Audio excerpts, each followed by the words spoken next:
Salut tout le monde et me voici pour une nouvelle vidéo. Alors comme je vous l'avais expliqué dans ma précédente vidéo, voici la suite du programme. Et en parlant de suite, ma magnifique transition, Aliens, le retour de James Cameron. Aliens, le retour qui est considéré vraiment comme, à la fois comme l'une des meilleures suites jamais réalisées, mais aussi comme un des meilleurs films de science-fiction jamais réalisés et un parmi les meilleurs films jamais réalisés au monde.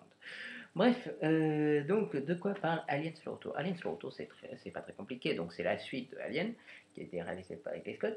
Et cette fois-ci, donc c'est Ellen Ripley sort est réveillée après 57 ans d'hibernation dans l'espace.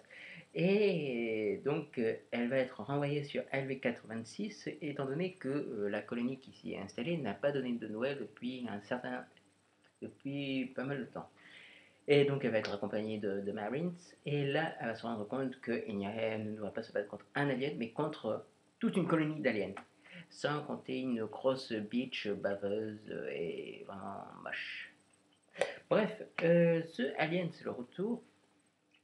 Je pourrais en faire une critique élogiale de genre ah non, Alien, c'est le retour. Et là, vous voyez le plan qui fait. Mais en fait, c'est très difficile d'en parler de Alien sur le retour. Autant je vous avais bien fait rigoler avec Alien de Ridley Scott, avec Alien sur le retour, c'est beaucoup plus difficile. Pourquoi je vous dis ça? Parce que on sait même pas comment, je sais même pas comment bien l'aborder pour vous. Écoutez, je n'ai pas envie de trop m'étendre dessus parce que ce film est vraiment excellent. Mais quand je dis excellent, il est vraiment excellent. Je ne trouve pas d'inconvénient, honnêtement. Euh, que ce soit sa version cinéma ou sa version Director's Cut approuvée à 100% par James Cameron, parce que c'était sa vision du film, et entre ces deux versions, le film est parfait malgré tout. Honnêtement, que si tu te regardes la version cinéma, tu verras que c'est parfaitement bien fait. C'est honnêtement, l'histoire, elle a pas eu un pépin.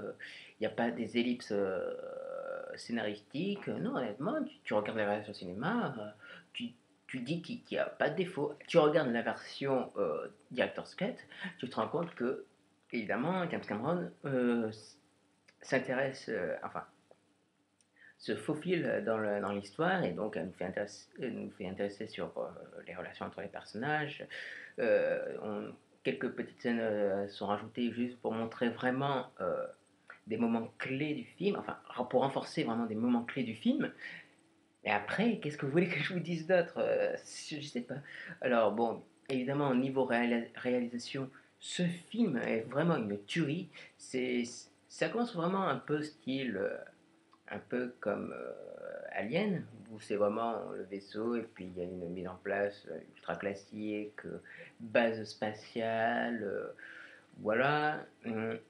Et puis évidemment ça vire, non pas au film d'horreur, pas complètement, mais au film de guerre. Donc, dont là on ne peut pas dire, eh, quand mec, je vais te péter la gueule. Non, vous pouvez pas me dire ça parce que c'est vraiment un film de guerre.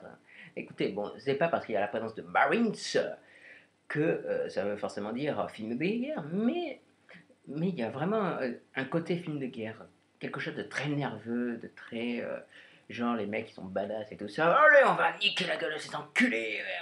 Et là, bon bref, vous avez compris. Donc il y a ce côté très film de guerre qui est complètement assumé par James Cameron, mais ce côté film de guerre, en fait, c'est ça.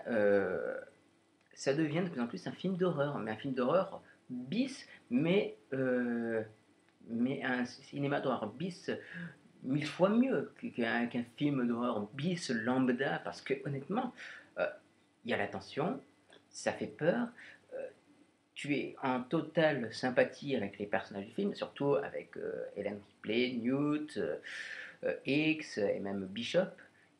Et ça rajoute vraiment de la sympathie du public envers ces personnages-là. Bon, et bien sûr, tu détestes les enculés du genre Burke. D'ailleurs, son nom est génial, Burke. Tu sais, il disait Burke. Voilà. C'est débile, mais je sais. Mais bon, honnêtement, quand tu t'appelles Burke, faut pas s'attendre à être un gentil petit ange. Bref. Non, honnêtement les personnages ont été super bien travaillés, d'autant plus que bon, comme on le sait, James Cameron est un fan des personnages féminins. Et là, avec Ellen Ripley, il s'est donné à fond. C'est, j'ai pas envie de dire que c'est une Sarah Connor, mais enfin si, elle a un côté très Sarah Connor, mais en fait, ce côté Sarah Connor était déjà présent dans le premier Alien. Bon, même si bon, Terminator n'était pas sorti, mais vous voyez ce côté garçon manqué qui n'a pas peur de mouiller la chemise, entre guillemets, évidemment, pour aller péter la gueule à des monstres qui, à mon avis, feraient chier du monde, comme par exemple les Marines. Là, honnêtement, Hélène Ripley, elle dit genre, ah, ok, maintenant, ça va chier des bulles. Mais vous allez en prendre plein la tronche, les aliens. Bref. Et donc, il renforce ça, James Cameron. Mais il renforce cela, non pas avec une histoire d'amour naissante entre Hélène Ripley et le caporal X, mais c'est vraiment la relation entre Hélène Ripley et Newt.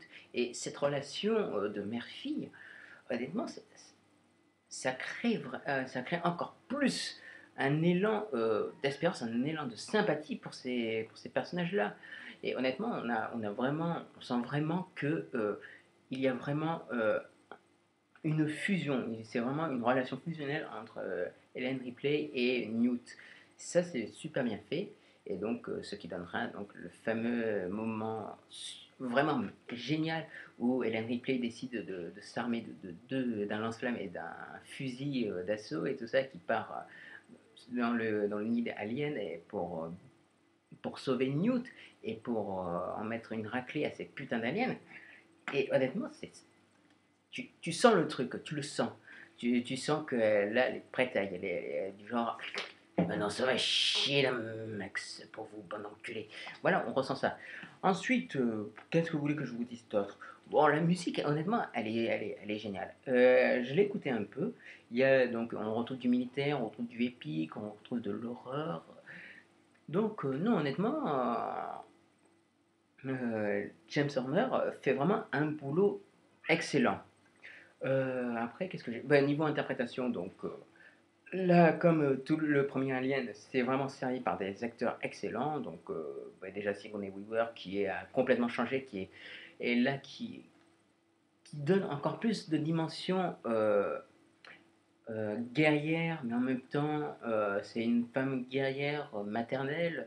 Et ensuite, à Michael Biehn qui interprète le caporal X. Alors, c'est sûr, on ne peut pas s'empêcher de penser à Kyle Reese. Mais en même temps, quand on voit le personnage, il a quelque chose de très Kyle Reese. Parce que justement, il a ce côté, il est très attaché à Ellen Ripley, il est aussi très attaché à la petite Newt et tout ça. Donc, et puis il a vraiment ce côté très sympathique, un peu, pas, on va pas dire physique banal, mais voilà, il a ce côté un peu, ce côté mec sympa, bon pote, tout ça. Ensuite, mais le personnage vraiment qui me plaît bien, et surtout l'acteur vraiment génial du film, c'est Lance Henriksen qui interprète Bishop. Honnêtement, je ne connais pas très bien la carrière de Lance Henriksen, mais bon, il a fait des pas très bons films. Mais honnêtement, évidemment, ce Alien, c'est le retour, c'est son film, honnêtement.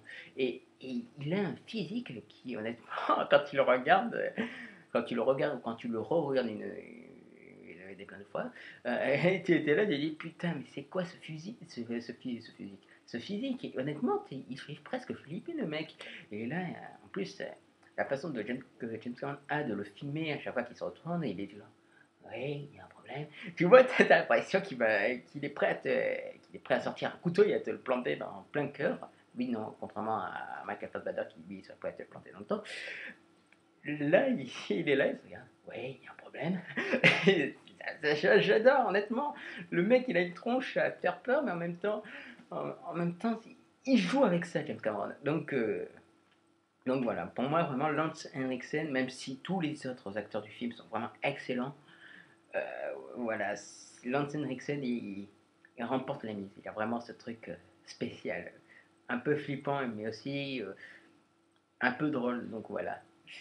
Euh, Ensuite, bon, il y a la petite Newt interprétée par Carrie Ann, je crois, sans me tromper, qui est vraiment excellente, qui a une jolie petite bouille et tout ça.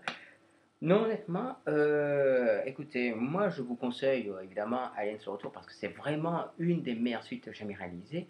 Mais en plus de cela, c'est vraiment un super film et c'est certainement le meilleur film de la saga Alien. Voilà, donc moi je vous le conseille, puis on va en rester là pour l'instant.